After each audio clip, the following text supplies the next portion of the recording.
از وسعت رزق لوگ بسا اوقات پریشان ہوتے ہیں اور انہوں کے بعد سے تو غالباً زیادہ ہی پریشان ہوگا. جو خدا کووڈ سے پہلے خدا تھا وہی بعد میں بھی ہے. الرحمن الرحیم. خدا واجب کہہ دے اس میں کوئی فقہی بحث تو نہیں آئے گی. کون سا واجب ہے؟ واجب کفائی، واجب عینی، واجب توسلی، واجب تعبدی، کون سا واجب ہے؟ کہ اگر خدا لفظ واجب کہہ دے تو ساری بحث فقہی اعتبار سے نہیں ہو سکتی. وجبت محبتی، وہ کہتا ہے کہ میری محبت واجب ہے ان دو افراد کے لیے جو آپس میں ایک دوسرے سے محبت کریں میری محبت کے لیے. اللہ اکبر. کس طرح معاشرے کو، انسانوں کو آپس میں جوڑنے کا طریقہ خدا معراج پر پیغمبر کو عطا کر رہا ہے. یاد رکھیے آپس میں اختلاف کر کے خدا کی محبت نہیں مل سکتی. اپنے مفاد کی محبت اور ہے، اپنے مفاد کی لڑائی اور ہے. وہ کہتا ہے میری محبت کے لیے جو دو افراد مل کر آپس میں محبت کریں گے میری محبت ان دونوں کے لیے واجب ہو جائے گی. اللہ اکبر. کبھی اپنے خاندان کی بات کیجئے، کبھی اپنے محلے کی بات کیجئے، کبھی مسجد کی بات کیجئے، کبھی امام بارگاہ کی بات کیجئے. مولائیوں میں رہ کر مولا کی بات کیجئے اور محبت کو محسوس کیجئے. وجبت محبتی للمتحابین فیہ، وہ دو آپس میں جو محبت کریں میری خاطر میں ان دونوں سے محبت کرتا ہوں. وجبت محبتی، اور میری محبت واجب للمتعاطفین فیہ، ان دو افراد کے لیے جو آپس میں ایک دوسرے سے نرمی برتیں میری خاطر، مفاد کی خاطر نہیں، کوئی اور حوالہ نہیں، صرف محبت خدا. اللہ اکبر. غور کیجئے سرکار سید الشہداء امام حسین علیہ السلام کی بارگاہ مقدس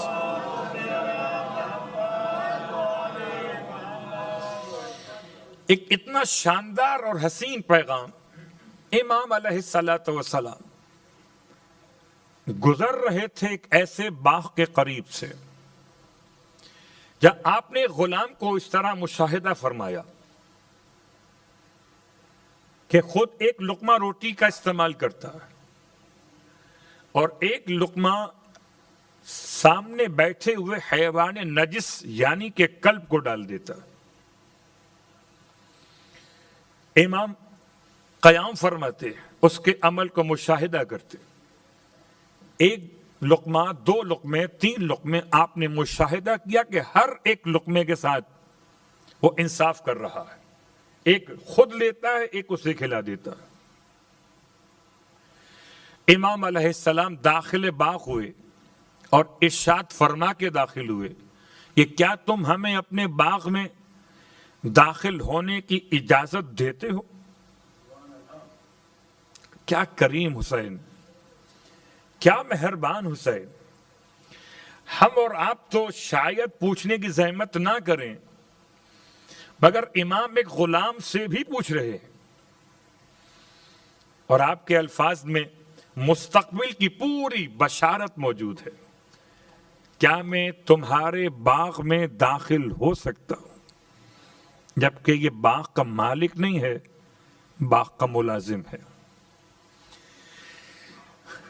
وہ کھڑا ہو گیا، امام کا احترام کیا، سلام کیا.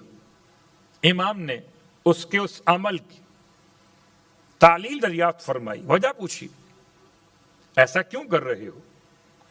نارملی انسان حیوان کو کھلا دیتا لیکن اس طرح کھلانا کہ ایک خود کھائے. بہت غور کیجئے گا. آج کل بہت بڑا مسئلہ ایسے علاقوں میں کہ جو ترقی یافتہ کہے جاتے ہیں کہ کیا گھروں میں ڈاگ کو پال سکتے ہیں اور کیا اسے اپنے ساتھ بٹھا کر کھانا کھلا سکتے ہیں؟ یہ واقعہ ہمیں بتا رہا ہے کہ خلق خدا سے محبت اور ہے اور طہارت کا مسئلہ اور ہے، اور اس میں کوئی شک نہیں کہ حیوانات کی اقسام کا مسئلہ بھی مختلف ہے۔ کون سا حیوان کس مصرف کے لیے استعمال کیا جاتا ہے، اس اعتبار سے اس کے گھر میں رکھے جانے کا حوالہ۔ خیر میں فقہی مسئلہ بیان نہیں کر رہا، بس ایک اشارہ مکمل کیا۔ یاد رکھیے گھر کے باہر اگر آپ نے کوئی حیوان پالا ہوا ہے، اسے آپ اگر خوراک کھلاتے ہیں تو کوئی عیب نہیں ہے۔ امام نے اس سے سوال کیا، وہ کہتا ہے مولا سے کہ مولا میں نے آپ کے جد کا فرمان سنا تھا۔ کیا فرمان سنا تھا؟ کہتا ہے آپ کے جد کا فرمان سنا کہ ادخال السرور فی قلب المومن افضل الاعمال بعد الصلاۃ، نماز کے بعد سب سے افضل ترین عمل کہ کسی مومن کے دل میں خوشی داخل کر دی جائے۔ نماز کے بعد سب سے افضل عمل کہ کسی مومن کے دل کو راضی کیا جائے۔ تو یا ابا عبداللہ میں اس قابل تو نہیں کہ مومن کو راضی کر سکوں۔ میں نے سوچا کہ میں بھی اللہ کی مخلوق ہوں، اس باغ کے مالک کا ملازم غلام، اور یہ حیوان کلب بھی اسی باغ کے مالک کا غلام یعنی کہ پلا ہوا ہے۔ تو میں نے سوچا کہ ایک لقمہ اسے روٹی کھلا کے اپنی روٹی میں سے اس کے دل کو خوش کر کہ شاید وہ ثواب حاصل کر۔ اللہ اکبر۔ سرکار سید الشہداء نے باغ کے مالک کو بلوایا، باغ کے مالک سے اس غلام کو خرید لیا۔ باغ کے مالک نے مولا کی آمد کی برکت سے باغ کو آپ کے نام پر ہبہ کر دیا۔ امام نے غلام کو آزاد کر کے باغ اس غلام کے حوالے کر دیا۔ اگر حجت خدا اتنی محبت کرے تو خدا کتنی محبت کرے گا۔ کسی ایک حیوان پر شفقت کرنے پہ اتنی محبت ہو تو کسی انسان پر اگر نرمی اختیار کی جائے، اور میں خاص پیغام دینا چاہوں گا ان افراد کے لیے صاحبان اختیار ہیں کہ ماہ مبارک رمضان میں ذرا سا ہاتھ رکھیں نرم۔ صلوات پڑھیں محمد وعلى محمد۔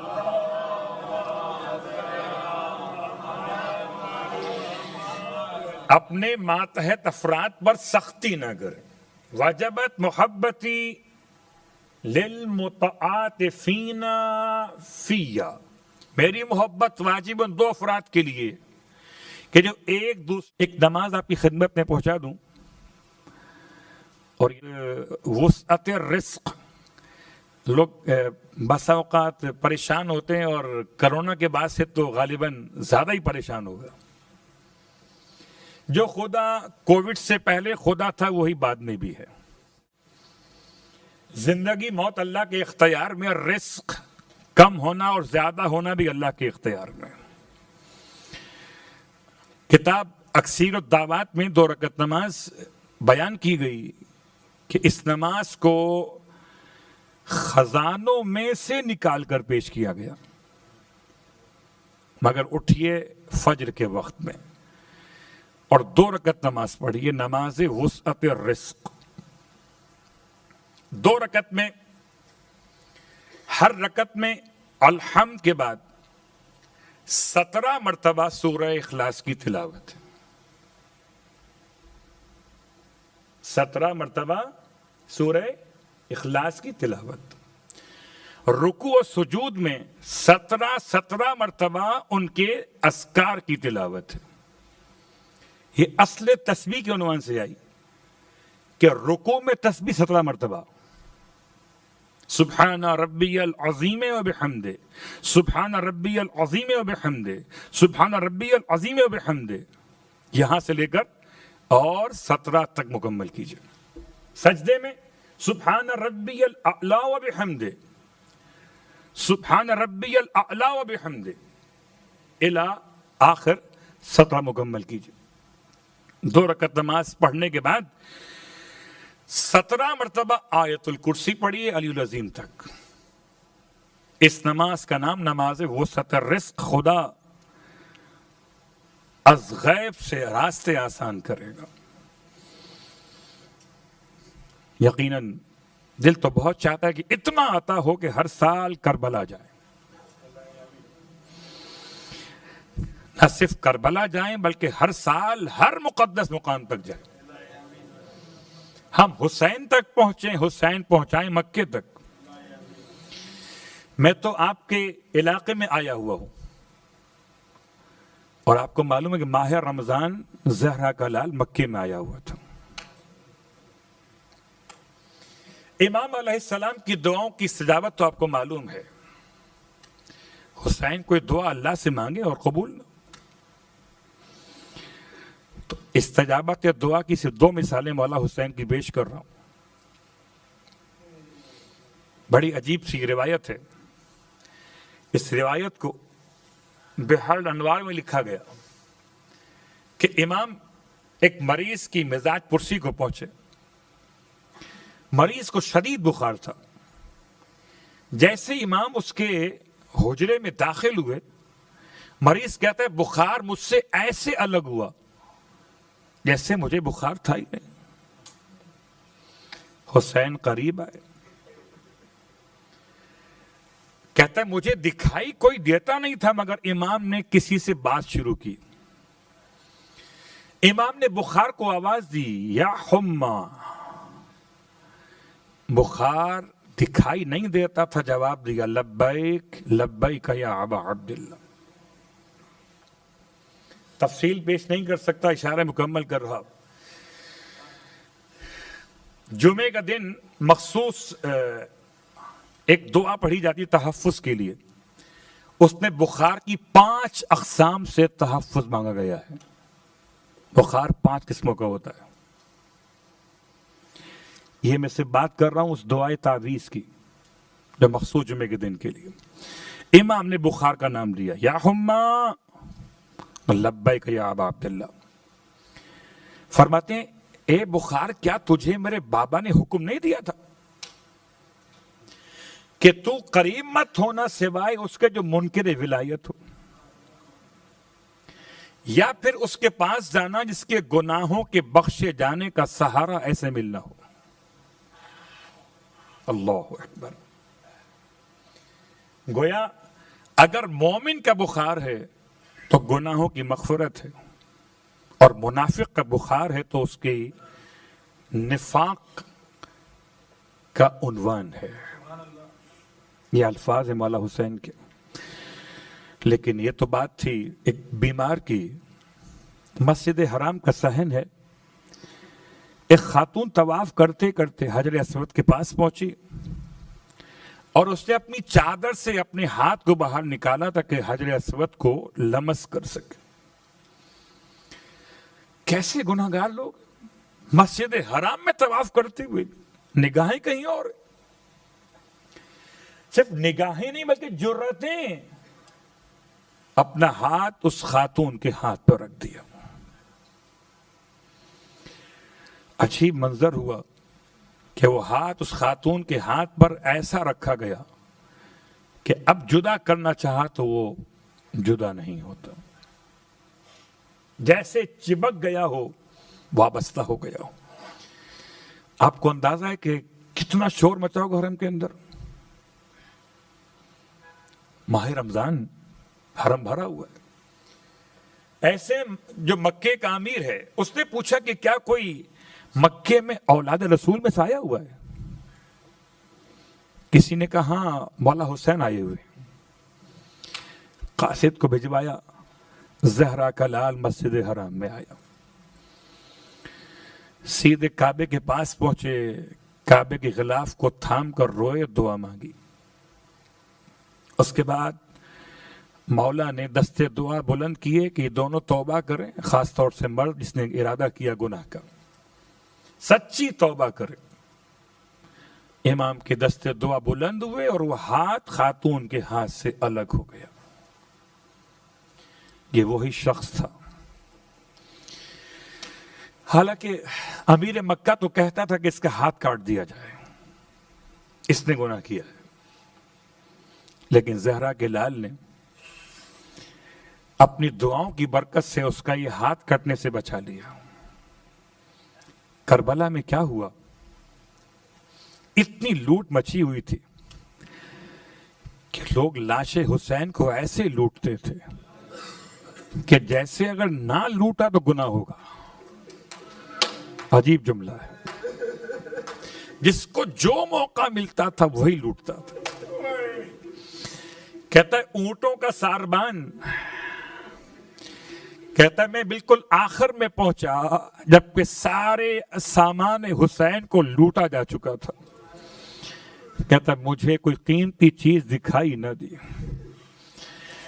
کہتا ہے میں آگے بڑھا، لاش حسین کے قریب آیا تو حسین کی کمر پہ پٹکا بندھا ہوا تھا۔ کہتا ہے میں نے پٹکا کھولنا چاہا تو حسین نے اپنا ہاتھ پٹکے پہ رکھ لیا۔ ملعون کو ذرا خوف خدا نہ ہوا، بھول گیا کہ انہی ہاتھوں نے مکے میں دعا مانگی تھی تو اس کے ہاتھ کٹنے سے بچ گئے۔ کہتا ہے میں نے اطراف میں نگاہ دوڑائی، کہیں سے ٹوٹا ہوا خنجر مل گیا، حسین کے ہاتھ کو قطع کیا، ایک ہاتھ قطع ہوا، حسین نے دوسرا ہاتھ پٹکے پہ رکھ دیا۔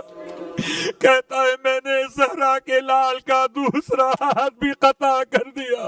ہائے زہرا کا لال، کمر کا پٹکا کھولنے کے لیے جمال ملعون نے مولا کے دونوں ہاتھ قطع کر دیا۔